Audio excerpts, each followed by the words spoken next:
Olá, meus queridos e estimados alunos, sejam mais uma vez bem-vindos ao Livros e etc. Eu me chamo Leonardo Lisboa e nesse vídeo de hoje eu irei concluir o livro Além da Democracia, ou melhor dizendo, essas aulas livres, tendo como base um livro do Frank Carson e do Carol Beckman, que faz parte daquele desafio de livros políticos para o ano de 2021. Se você ainda não viu, vou deixar aqui na descrição.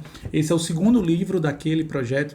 No mês passado nós vimos um livro do Hans Hermann Hoppe chamado Uma Breve História do Homem, Progresso e Declínio, e hoje a gente finalmente conclui a análise e essas aulas livres tendo como base mais uma leitura política. Só lembrando, como sempre, aqui mesmo na descrição desse vídeo você pode ou adquirir a sua cópia física através do link da Amazon, como também encontrar a própria versão em PDF gratuita disponível a todos através do site do Instituto Mises Brasil, que foi quem nos trouxe, quem foi que nos apresentou essa obra aqui em nosso país. Só lembrando também, mais um breve aviso paroquial, se você é novo no canal, por favor, se inscreva, ative o sino para receber as notificações, se gostar do vídeo, deixa seu like, comente e compartilha. E só lembrando que essa é a nossa quinta e última aula, tendo como base esse livro. As aulas anteriores eu vou deixar aqui também na descrição. De forma alguma eu recomendo que você assista essa aula de número 5, sem antes, claro, assistir a aula 1, 2, 3 e 4. A primeira eu apresentei e fiz a introdução. Na aula 2 e 3 eu falei a respeito dos mitos da democracia. Na aula de número 4 eu falei sobre a crise da democracia. E agora, nessa aula 5 e para concluir, para fechar o conteúdo, nós iremos falar a respeito do último capítulo chamado Rumo a um Novo Ideal Político.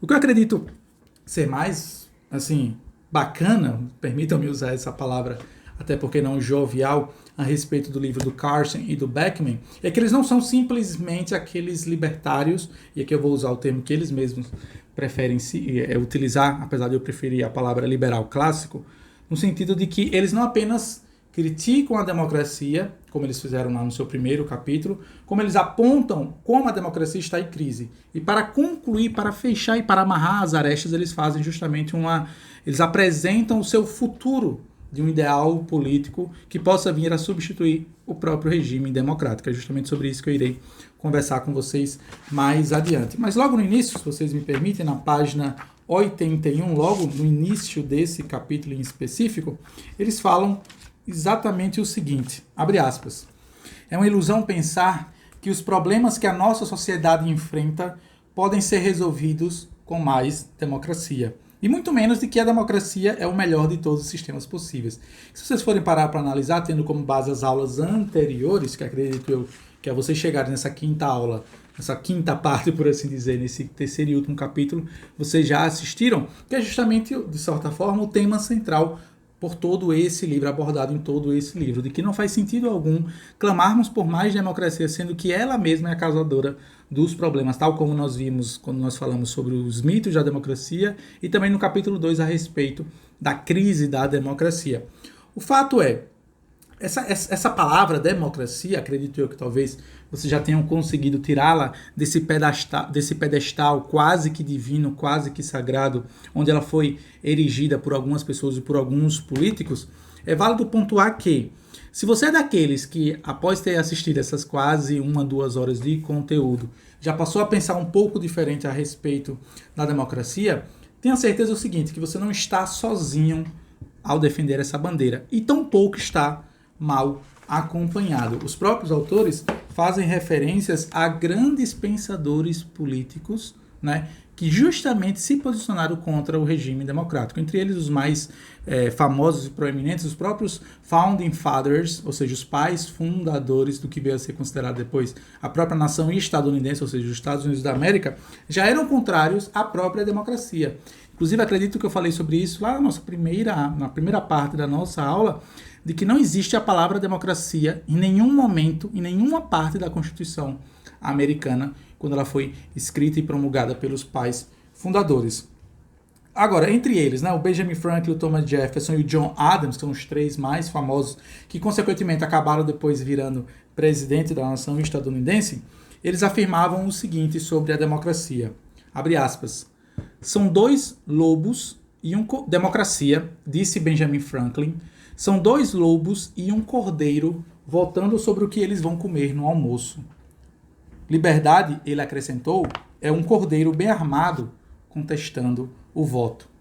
Thomas Jefferson disse que a democracia, abre aspas, não é nada mais do que a ditadura da multidão, onde 51% das pessoas podem tirar os direitos dos outros 49%.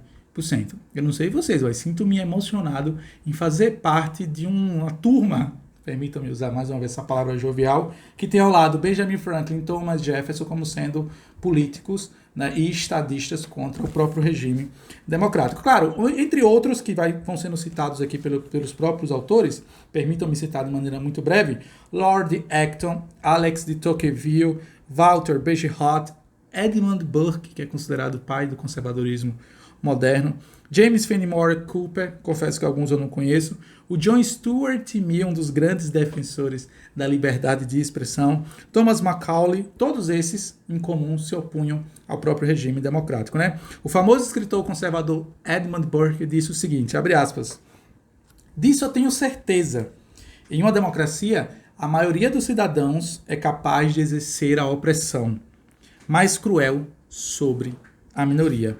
E que a opressão da minoria vai se estender a um número muito maior e será exercida com uma fúria muito maior do que alguma vez pudesse ser apreendida a partir do domínio de um centro único. Então vejam que palavras vorpais do Edmund Burke acerca do regime democrático.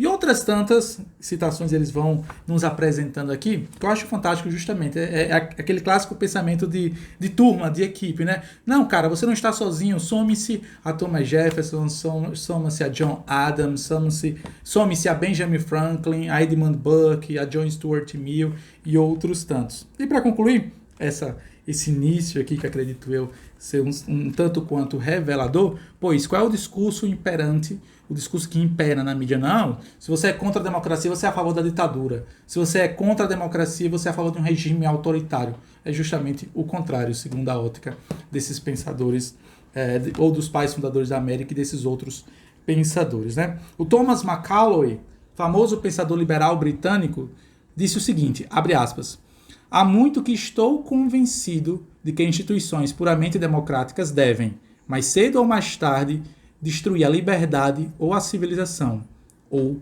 ambas. Fantástica, né, essa frase, de que a democracia, vez ou outra, vai acabar justamente por acabar com a liberdade dos cidadãos. Por quê? Porque o Estado democrático ele tende cada vez mais a aumentar o seu poder de influência e de gerência, claro, sobre as nossas próprias vidas. Mas qual é a proposta que os autores apresentam a nós para, entre aspas, fugirmos da democracia ou substituirmos a democracia por uma outra forma de organização social?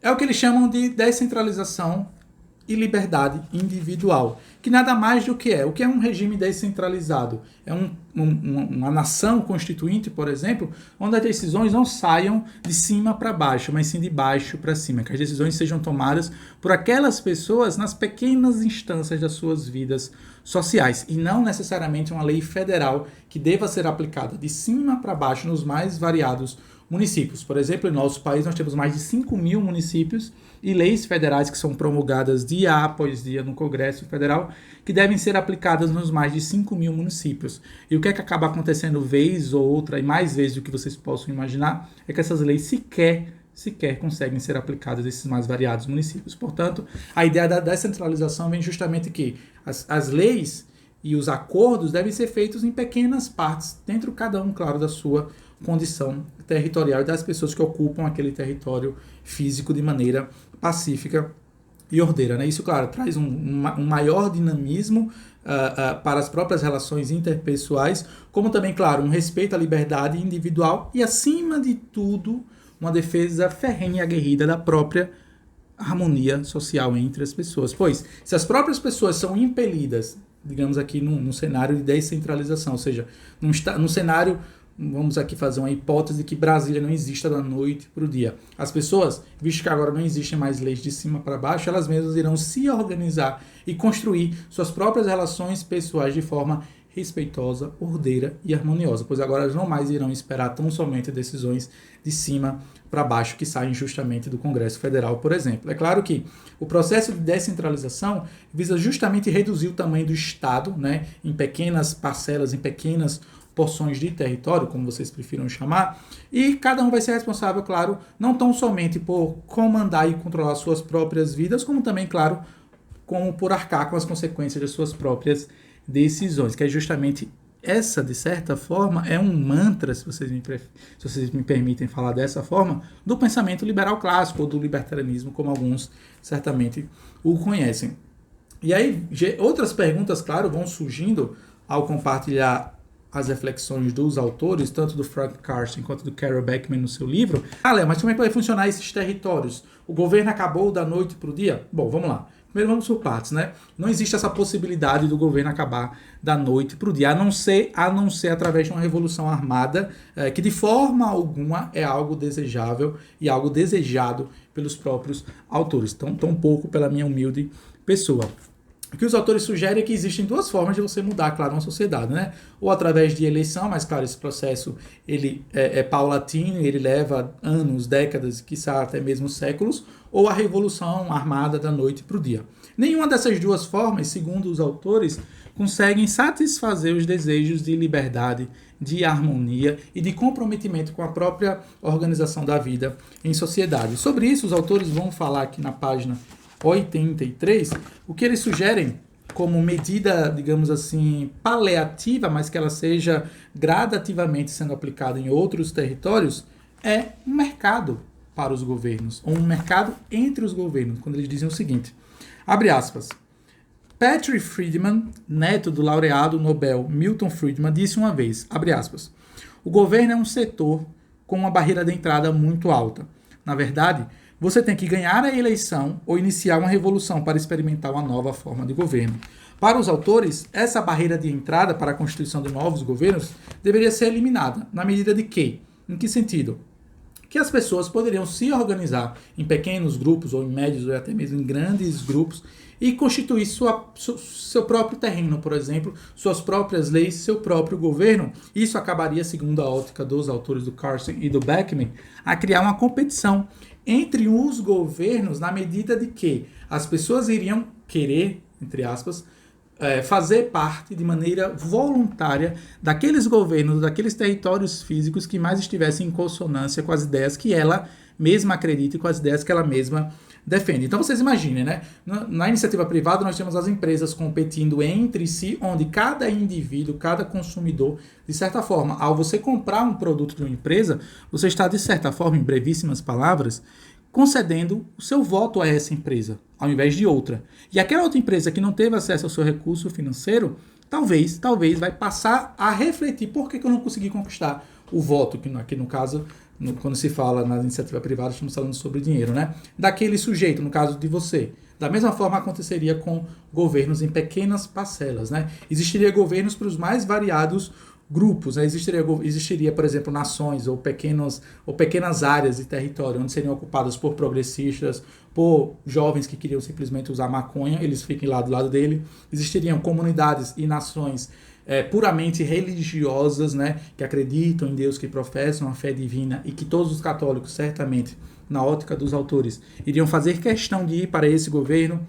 Existiriam nações também eco-hippies, nações de jovens que jogam League of Legends, enfim. O ponto é, existiriam nações de forma a abarcar os mais variados grupos sociais e que as pessoas que se adequassem mais, ou melhor dizendo, que se sentissem mais atraídas por determinado governo, iriam fazer questão de maneira voluntária ir até lá e, claro, por que não viver naquele determinado espaço, naquele determinado território, né? Essa é a ótica dos autores e eles comentam que eles usam até uma expressão muito famosa, somente na música, chamada, né, Live and Let Die, tem uma música inclusive do Paul McCartney sobre isso, né, que é viva e deixe viver. Você pode estar se perguntando, mas Léo, vamos supor que esse governo dos maconheiros lá, essa nação dos maconheiros, não dê certo. Bom, consequência das próprias ações daqueles maconheiros que não decidiram trabalhar, simplesmente se juntaram para fumar maconha e não conseguiram, claro, levar a nação adiante. Léo, vamos supor que a nação dos religiosos seja contra o aborto, é óbvio, provavelmente, acredito eu, haverá de ser, afinal de contas,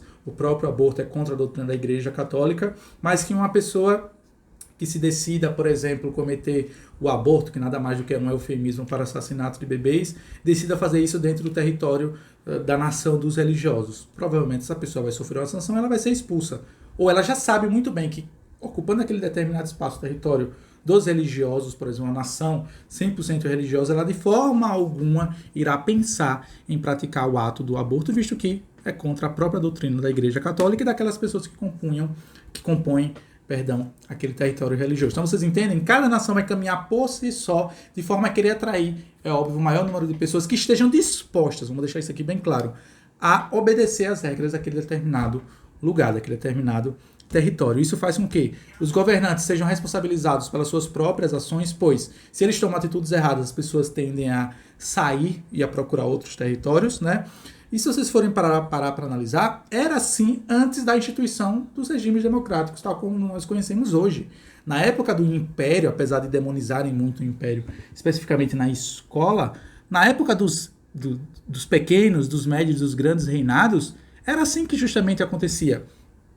Um senhor feudal, ele tinha, de certa forma, claro, dadas as devidas proporções, uma certa liberdade para se locomover entre as nações, entre os territórios, de acordo com as nações que mais, ou melhor dizendo, de acordo com os reinos que mais lhe interessassem, ou que cobrassem menos impostos, por exemplo, ou que lhe agradassem mais. Era assim que funcionava, por exemplo, antes da instituição dos regimes democráticos, que, por incrível que pareça, não tem 200 anos. Eu diria que não tem 100 anos, né? Pois isso começou um pouco mais durante a Primeira e a Segunda Guerra Mundial, foi que justamente oficializou-se essa questão dos regimes democráticos, de países, de territórios físicos. Antes disso, as fronteiras eram praticamente, basicamente livres, as pessoas podiam transitar entre um território físico e outro. É óbvio que também, segundo a lógica dos próprios autores, esse próprio sistema de descentralização vai fazer com que os governantes eles tendem sempre a, não vou usar essa palavra, a agradar, mas eles sempre irão buscar o melhor da população que compõe aquele seu território, pois ele entende que se sua nação está atraindo mais pessoas, seu território está atraindo mais pessoas, ele sempre vai trabalhar pelo bem, pelo que é belo, pelo que é bom daquela determinada população. Que se ele não fizer isso, certamente ele vai ser colocado para fora e outro governante poderá ocupar o espaço por ele deixado. Isso pode parecer algo utópico? Talvez. Mas trago a vocês exemplos dos próprios autores que eles nos relatam aqui no nosso livro, que isso já acontece em alguns países. A Suíça é um deles onde não existe, pelo menos não da forma como nós conhecemos aqui em nosso país, esse governo central. Lá existem vários pequenos distritos, inclusive com populações umas maiores do que as outras, justamente porque é nesse sentido que as pessoas podem se locomover livremente dentro dos distritos ali da Suíça, e que os impostos, por exemplo, que são pagos e que são arrecadados naquele determinado território, ficam naquele território. Ao contrário, por exemplo, do que acontece hoje em nosso país, dando como exemplo o Brasil, onde nós pagamos, né, somos obrigados a sustentar a máquina pública, esse dinheiro vai para Brasília e depois de Brasília é que é distribuído para os mais de 5 mil municípios que temos em nossa nação. Então vocês percebem a deturpação do próprio sistema monetário e financeiro que existe, por exemplo, em nosso país e que de forma alguma existiria dessa mesma forma em um sistema descentralizado. Tanto é verdade que esses pequenos distritos de terra que existem na Suíça, eles têm menos impostos porque as pessoas que lá estão e que contribuem para a manutenção daquele próprio território e não para a sustentação dos outros territórios, tal, por exemplo, como acontece na federação aqui em nosso país, eles têm menos conflitos entre eles, porque como todos se conhecem, como todos estão vivendo no mesmo espaço, eles mesmos acabam por resolver os problemas entre eles mesmos, sem precisarem de uma mediação, por exemplo, externa, através de um ente federal, né? Eles possuem, claro, mais liberdade, mais competição entre eles mesmos, pois as pessoas podem simplesmente se locomover para outros distritos de acordo com seus próprios interesses, né? Eles têm, claro, um respeito, uma primazia pela própria liberdade em si, né? É aquela própria ideia que no nosso país, alguns liberais ou libertários, como vocês prefiram chamar, defendem a ideia da secessão, né? Que é nada mais do que, em brevíssimas palavras, e claro, um resumo muito, muito rápido sobre isso, é a ideia de que territórios, por exemplo, o estado de Sergipe, que é o estado em que eu estou nesse momento, poderia, se as pessoas quisessem, através de uma votação pública, de um referendo, um plebiscito, separar-se do Brasil e criar um novo território, um novo país para chamar de seu, e não mais Sergipe. Enviaria, por exemplo, seus recursos arrecadados, né, de maneira forçada através dos impostos para Brasília, mas sim as pessoas que compõem o estado de Sergipe é que simplesmente, claro, em brevíssimas palavras, iriam trabalhar para a sustentação e para a manutenção do próprio território. Inclusive, essa foi uma pauta defendida, inclusive, pelo próprio Bolsonaro, que muito me atraiu na época, que ele vem tentando fazer isso, mas é muito difícil. Mas, enfim, essa é uma outra discussão, que era uma das seus grandes lemas de campanha, né? Que era algo parecido com isso, menos Brasília e mais Brasil, né? Isso acontece também não apenas na Suíça, mas em outros territórios. As próprias zonas francas econômicas, a Zona Franca de Manaus e outras zonas francas que existem no mundo, por exemplo, como Singapura, Hong Kong e outras tantas, é de certa forma uma forma de secessão, né? Pois, por exemplo, a Zona Franca de Manaus, talvez pouquíssimos saibam a respeito disso, pois pouco se fala sobre isso, ela tem um sistema tributário diferente, por exemplo, dos outros territórios brasileiros, justamente por ter essa condição especial de ser um polo de produção industrial, um polo de produção material. E algumas pessoas se perguntam, Léo, mas se não tiver o Estado, quem é que vai mediar, por exemplo, as relações entre as pessoas? É aí onde os autores nos propõem justamente uma ideia chamada de sociedade contratual, quando eles dizem e afirmam o seguinte, abre aspas, muitas vezes as pessoas pensam que se o Estado não fornecer algo, por exemplo, subsidiar a ópera ou cuidar dos idosos, esse algo não existirá. Mas essa é a mentalidade das pessoas na antiga União Soviética, que disseram que seria de nós se o Estado não cuidasse de nós. Quando o economista norte-americano Milton Friedman visitou a China comunista, ele foi questionado por funcionários sobre quem seria o secretário de Recursos Naturais nos Estados Unidos da América. Quando Milton Friedman lhe respondeu que não havia tal pessoa, eles, os chineses, olharam para ele incrédulos. Eles não poderiam imaginar, no caso os chineses, regidos pelo Partido Comunista, que a produção e a distribuição de matérias-primas seriam possíveis sem um controle do governo.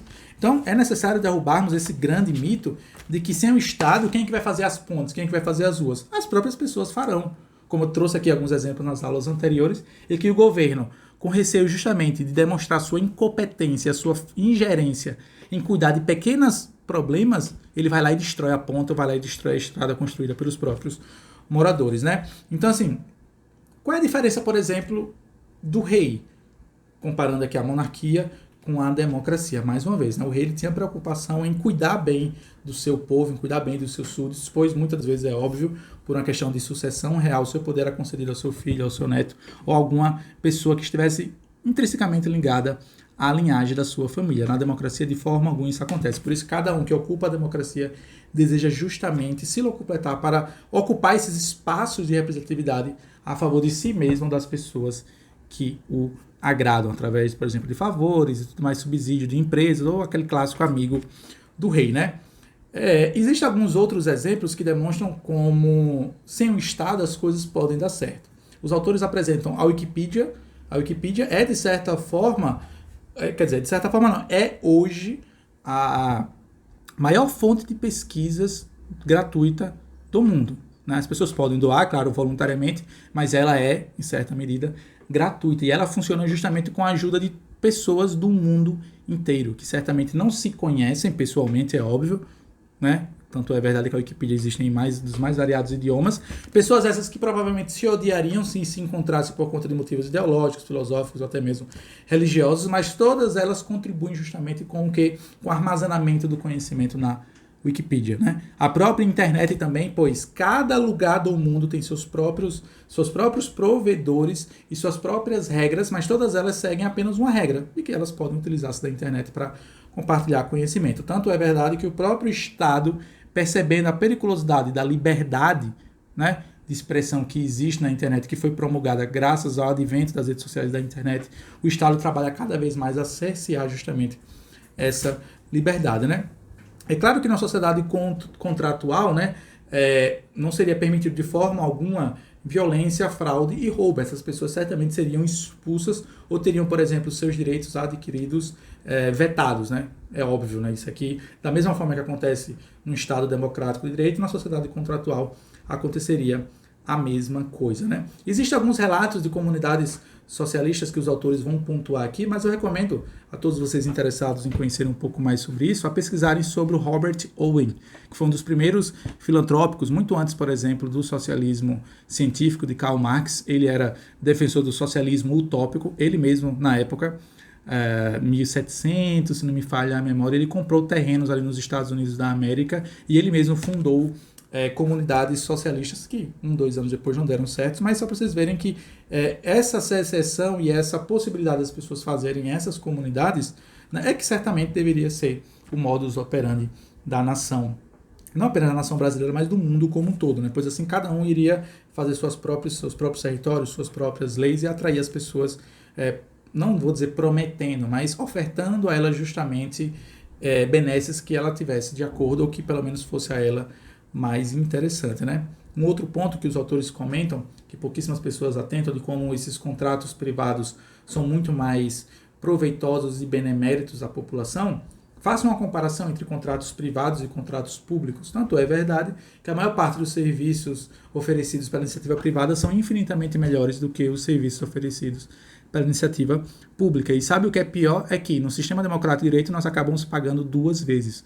Nós pagamos ao Estado pela educação, saúde e segurança que não são nos ofertados de maneira digna e ainda temos que pagar a iniciativa privada pelos mesmos serviços, saúde, educação e segurança. E aí os autores caminham para os 2 últimos pontos, que eu vou concluir essa nossa aula de hoje, meus queridos e estimados alunos, sobre o caminho da liberdade.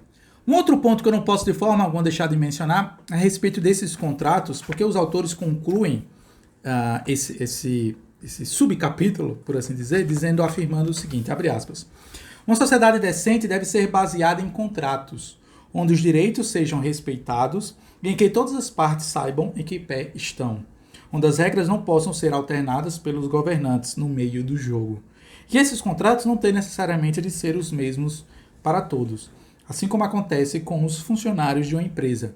Cidadãos diferentes poderiam ter contratos diferentes, dependendo da área onde vivem ou trabalham, né? Essa é a ideia, segundo os autores, de uma sociedade contratual, onde justamente as pessoas saibam a que regras elas estão submetidas e de forma alguma seguindo interesses, por exemplo, de terceiros ou de políticos que querem tão somente ampliar a sua influência, a sua ingerência sobre a nossa vida. E aí os autores caminham para um subtópico que eu acredito ser talvez um dos mais interessantes, e esse é o penúltimo, chamado Caminho para a Liberdade, quando os autores afirmam o seguinte, abre aspas, se o progresso tecnológico é uma indicação de futuros desenvolvimentos, então as perspectivas de descentralização são brilhantes. Lembrando, descentralização é justamente aquela ideia de tirar o poder de um ente estatal, federal e passar para as pequenas comunidades.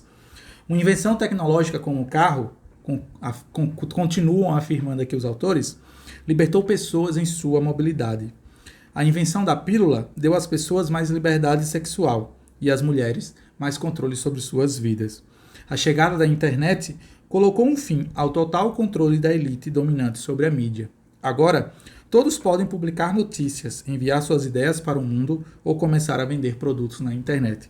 E aqui eu preciso abrir um parênteses, até por uma questão de honradez à minha própria consciência. Eu não concordo com esse ponto que ele fala a respeito da pílula, que deu às pessoas mais liberdade sexual, pois como um cristão, em essência e por excelência, não se devemos, ou pelo menos acredito eu, de forma alguma celebrar essa tal liberdade sexual promulgada através desses comprimidos que nada mais do que são métodos contraceptivos, ou seja, contrários à própria vida. Os outros pontos, sim, eu concordo com ele, mas esse é um ponto que eu preciso deixar bem baselado e bem pontuado aqui antes da segmento. Afinal de contas, esse é um dos grandes desafios em fazer qualquer tipo de leitura política, é você sair um pouco da ótica dos autores e conseguir perceber se aquele pensamento está em consonância com o que você acredita. Por isso eu preciso fazer esse parênteses aqui, se vocês me permitem. Mas voltando, o grande cerne aqui, ou a grande questão pontuada pelos autores nesse subcapítulo chamado Caminho para a Liberdade, é justamente a questão de como o avanço da tecnologia tem caminhado cada vez mais a promover a descentralização e a promulgação de uma possível ideia de sociedade contratual. Existem enquanto você está me assistindo nesse momento, existem alguns indivíduos que se organizam e que se organizaram no passado e que continuarão certamente a se organizar no futuro para construir pequenas ilhas ou ilhas artificiais em águas internacionais que não sejam de forma alguma dominadas e controladas por uma gerência estatal, né? Os próprios serviços privados estão caminhando cada vez mais de forma a convencer e fazer com que as pessoas entendam que Muito melhor do que você pagar imposto, ou do que você sustentar a máquina pública, é você entregar o dinheiro na mão do contribuinte e que ele vá até a escola, e que ele vá até o serviço público, ao serviço de saúde, perdão, ou que ele contrate uma segurança para a sua própria família, né? Mas, claro, sempre respeitando a lei e a ordem, né? Tal como, por exemplo, é defendido numa sociedade descentralizada, né? Os próprios seguros, por exemplo, os autores apresentam aqui uma possível solução para, digamos, hipoteticamente falando que o SUS acabe da noite para o dia. A própria instituição de seguros privados seria certamente, na ótica dos autores, uma possível alternativa para a substituição do SUS por serviços de seguros privados de saúde, onde, por exemplo, as pessoas poderiam simplesmente, com o dinheiro em mãos, tá? Lembrando, mais uma vez, vamos deixar claro o seguinte aqui: o SUS não é gratuito, ele é público, de qualidade. Há de se questionar, funciona para algumas coisas, para as outras deixa a desejar, mas o ponto é, ele não é gratuito, você paga, nós pagamos o SUS desde o primeiro dia do nosso nascimento. E se você não paga, tenha certeza que seus pais e seus avós pagaram para a sustentação do nosso Sistema Único de Saúde. E que o SUS vindo a acabar, por exemplo, na sociedade hipoteticamente descentralizada, as pessoas poderiam fechar contratos com empresas de saúde de forma a atender melhor as suas próprias demandas de saúde. Tá? Essa é a proposta que os autores nos apresentam aqui no seu livro, né? É claro que, com o avanço da tecnologia, parem para analisar que é justamente uma reversão, desculpa, a palavra correta não seria reversão, seria uma inversão do poder, ou seja, o poder sai de cima, passa para baixo, né? De baixo para cima, e não mais de cima para baixo, tal como, por exemplo, nós temos hoje em nosso país, né? A Noruega e a Suíça, inclusive países muito próximos à Holanda, que é o país de origem do Carson e do Beckman, vive numa situação muito próxima a essa, pois nem a Noruega e nem a Suíça, inclusive, fazem parte, por exemplo, da União Europeia. A Noruega e a Suíça mantiveram sua própria moeda, mantêm suas próprias legislações e tão pouco seguem os ditames que são discutidos e promulgados pela própria União Europeia, que é, de certa forma, uma ideia de globalização mundial, uma ideia de transformar a Europa num único continente. Crítica essa feita, inclusive, por muitos liberais clássicos, já naquela época, 200 anos atrás, se levantavam contra essa ideia de globalização nacional, de nação multicultural, porque justamente eles já percebiam o quão danoso isso seria para o próprio desenvolvimento da sociedade, né? Porque muito se fala, não, vamos criar aqui uma União Europeia, um OTAN, um BRICS, e esses conglomerados de países, e os autores pontuam o seguinte sobre a União Europeia, mas que serve para todos os outros esses conglomerados de países, quando eles afirmam o seguinte, abre aspas, por vezes é argumentado que a União Europeia assegura o livre comércio entre os países europeus. Se esse tivesse sido o único resultado da sua criação, teria sido bom. Mas não foi o caso. O mercado interno criado por Bruxelas, lembrando, Bruxelas é nada mais do que o órgão administrativo da União Europeia, nada tem a ver com a liberdade econômica. Pelo contrário, a UE, a União Europeia, virtualmente exala leis e regulamentos que restringem a liberdade econômica. É um superestado em construção que irá destruir a liberdade dos cidadãos e das empresas. A União Europeia representa o oposto de descentralização, que é o epítome da centralização, um inviável rolo compressor burocrático em que a liberdade individual é ainda mais ameaçada do que uma democracia nacional. Quanto mais cedo for abolida, melhor.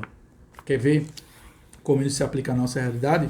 Basta vocês verem como os britânicos brigaram de maneira ferrenha para justamente abandonar e deixar de lado a União Europeia e poder ser dono da sua própria nação, do seu próprio país. O próprio Reino Unido, de certa forma, desde o início do surgimento da União Europeia e da Constituição da União Europeia, eles sempre foram contrários a essa ideia. Tanto é verdade que eles mantiveram, inclusive, a sua própria moeda, no caso a Libra esterlina. Eles não se renderam de forma alguma ao euro, né? Então, notem que esse receio que os autores pontuam aqui acerca desses conglomerados hegemônicos que visam juntar alguns países com interesses um tanto quanto não muito republicanos e que justamente visam por que não igualizar, né? Ou equalizar todos no mesmo barco, né? É justamente o pensamento contrário do que os autores defendem aqui no seu livro chamado Além da Democracia. O que eles propõem é justamente uma outra forma de organização, uma organização muito mais descentralizada e individual, né?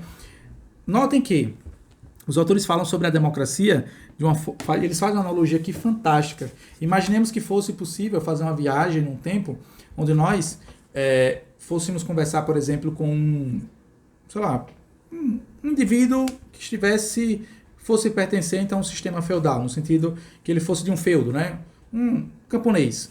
E que nós explicássemos a ele que aquele lugar ou aquela situação a qual ele está inserido é algo danoso para ele. Certamente ele zombaria da nossa cara por ele não entender justamente o quão danoso é o próprio sistema feudal para ele mesmo, pois ele foi criado, ele foi gestado, ele foi gerido naquele próprio sistema. A mesma coisa acontece com a democracia. Nós nascemos em um regime democrático, nós vivemos em um regime democrático, nós respiramos em um regime democrático e a todo momento nós somos bombardeados com ideias, com discursos políticos, a mídia, os intelectuais defendendo justamente a bandeira da democracia. Então note o quão difícil é justamente sair dessa bolha. É impossível não fazer uma analogia com o filme Matrix, né? E os próprios autores concluem, e eu vou caminhando aqui para o final dessa nossa aula, meus queridos e estimados alunos, só lembrando também, claro, como sempre, está disponível aos interessados aqui mesmo na descrição desse vídeo, a cópia física do livro, como também a versão em PDF. Por mais que tenha sido proveitosa e bem elucidativa essas minhas aulas, a minha exegese acerca do livro, sempre faço a recomendação para que todos vocês leiam o livro na totalidade, né? O ponto é, e os autores concluem, essa ideia de que não vamos ofertar a descentralização, vamos manter a democracia porque algumas pessoas não conseguiriam se guiar por conta própria. Concordo com esse ponto. Inclusive os autores não falam sobre isso, mas eu concordo. Eu concordo que algumas pessoas, se tivessem a oportunidade, iriam preferir ainda continuar vivendo no regime democrático, por mais danoso que ela seja, mais danoso que o regime democrático seja. Tal como acontece, inclusive, é impossível não fazer a mesma analogia com o filme Matrix. No filme Matrix tem um indivíduo que descobriu a Matrix e ele se vende, ele trai, inclusive, lá o personagem, o Neo, não só o Neo, como, esqueci o nome do outro lado, do negão lá, Morfeu. Ele simplesmente trai o Morfeu porque ele mesmo fala: eu não aguento mais viver nesse mundo real, eu quero voltar para Matrix. Algumas pessoas certamente seguiriam esse mesmo caminho.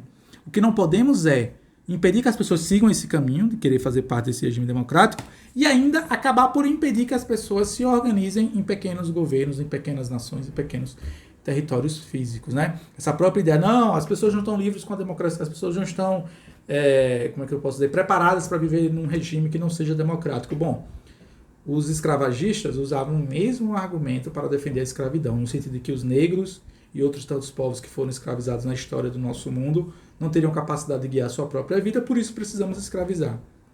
A emancipação das mulheres é a mesma situação, no sentido de que não, as mulheres não têm capacidade para votar, então, não têm capacidade intelectual, não sabem votar, então por isso elas não devem, de forma alguma, participar do processo democrático. Lembrando, esses são pontos trazidos pelo autor que eu apenas faço a reflexão e convido vocês a fazerem o mesmo. E aí os autores concluem na página 93, afirmando o seguinte, abre aspas, precisamos de um movimento a favor de menos democracia e mais liberdade. Pode parecer assustador para alguns. Nós todos crescemos em estados-nação nacional democratas e fomos incessantemente submetidos a ideias social-democratas. Fomos ensinados que a nossa sociedade é o melhor de todos os mundos possíveis. No entanto, a realidade é menos atraente. É hora de enfrentar essa realidade. O governo não é um benevolente Papai Noel. É um monstro, egoísta e intrometido, que nunca estará satisfeito e acabará por sufocar a independência e a autonomia dos seus súditos. E este monstro é sustentado pela democracia. A ideia de que a vida de cada ser humano pode ser controlada pela maioria. É hora de abandonar a ideia de que os povos e, portanto, o Estado têm o direito de governar. Que estaremos em situação melhor se os governos determinarem o modo como vivemos e como gastamos o nosso dinheiro, em vez de fazermos isso nós mesmos. Que a ideologia democrática do modelo único irá trazer harmonia e prosperidade, que nos beneficiamos da coerção democrática. É hora de nos libertarmos da tirania da maioria. Nós não temos nada a perder, a não ser as correntes que nos prendem uns aos outros. É impossível, claro, não notar o tom, porque não jocoso dos autores nesse final, fazendo uma alusão, uma referência ao próprio manifesto do Partido Comunista no final, a respeito lá dos grilhões. E assim, meus queridos e estimados alunos, eu concluo essa nossa aula livre a respeito do livro Além da Democracia desse mês de fevereiro. Espero que todos vocês tenham curtido esse conteúdo produzido com tanto esmero e carinho e dedicação a todos vocês. Lembre-se, dúvidas, perguntas, críticas, sugestões são mais do que bem-vindas aqui no espaço mesmo da plataforma, aqui mesmo no YouTube, no caso também. E, na medida do possível, eu responderei a todos vocês atentamente. Agradeço a atenção, a paciência, a audiência de todos vocês. Se você chegou até o final, considere deixar seu like, comentar, compartilhar e espalhar esse vídeo para que mais pessoas possam conhecer os livros e etc. Nos vemos nas próximas aulas, se Deus assim nos permitir. Até a próxima, meus queridos e estimados alunos. Tchau, tchau.